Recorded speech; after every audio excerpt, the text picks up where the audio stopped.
Konflik India dan Pakistan memanas. Serangan udara India yang menyasar 9 lokasi di Pakistan menewaskan 31 orang. Informasinya kami rangkum dalam Jendela Dunia.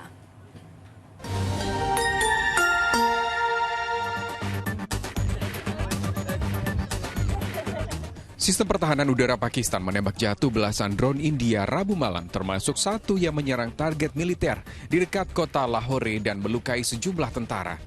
Serangan ini terjadi sehari setelah India meluncurkan rudal yang menewaskan 31 warga sipil di Pakistan, termasuk wanita dan anak-anak.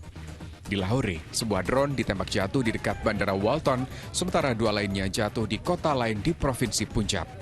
Di distrik Chakwal, satu drone jatuh di lahan pertanian tanpa menimbulkan korban. India mengklaim serangannya menargetkan 9 lokasi. Serangan terbesar menyasar kota Punjab yang menyebabkan banyak korban jiwa. Seorang warga Pakistan bernama Faizan Ali mengungkapkan bahwa rumahnya hancur akibat serangan drone India pada Kamis pagi, menyebabkan seluruh barang miliknya rusak dan debu memenuhi rumah. Serangan tersebut merupakan bagian dari eskalasi besar antara India dan Pakistan. Ketegangan meningkat setelah serangan bersenjata di wilayah Kashmir yang dikuasai India menewaskan 26 orang yang sebagian besar merupakan turis Hindu. India menuduh Pakistan berada di balik serangan tersebut, klaim yang dibantah Islamabad.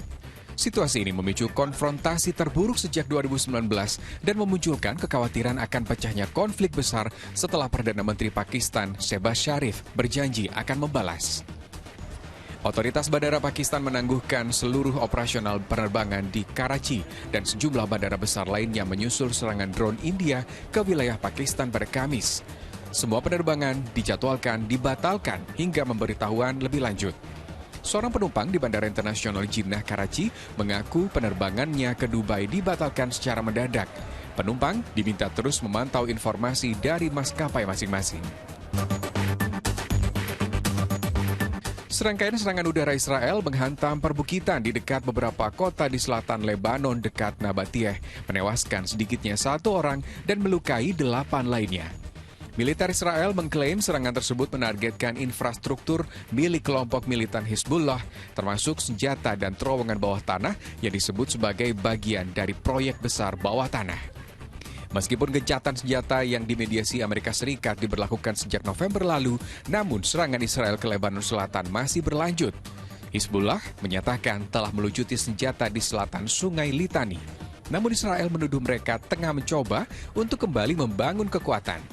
Sejak perang dimulai, serangan Israel telah menewaskan lebih dari 4.000 orang di Lebanon.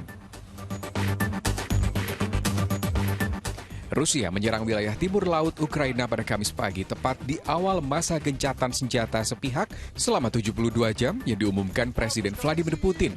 Serangan di wilayah Sumy menewaskan 1 orang dan melukai 2 lainnya setelah bom udara berpemandu dijatuhkan di area permukiman dekat perbatasan.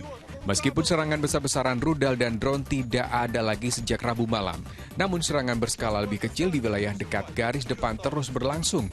Kiev sendiri terus mendesak agar gencatan senjata yang lebih permanen diberlakukan. Presiden Ukraina Volodymyr Zelensky mengecam parade Hari Kemenangan yang akan digelar di Moskow pada Jumat dan menyebutnya sebagai parade sinisme, parade kebencian, dan kebohongan. Dalam pidato video yang direkam di pusat kota Kiev untuk memperingati Hari Peringatan dan Kemenangan atas Nazisme pada 8 Mei, akan perjuangan puluhan bangsa melawan Nazisme 80 tahun lalu yang merenggut lebih dari 8 juta nyawa warga Ukraina. Ia menyindir bahwa pelaku pembantaian massal di Bucha dan pengepungan Mariupol kini berbicara seolah-olah merekalah korban, bukan pelaku, serta mengkritik klaim seolah Presiden Putin sendiri yang mengalahkan Nazisme.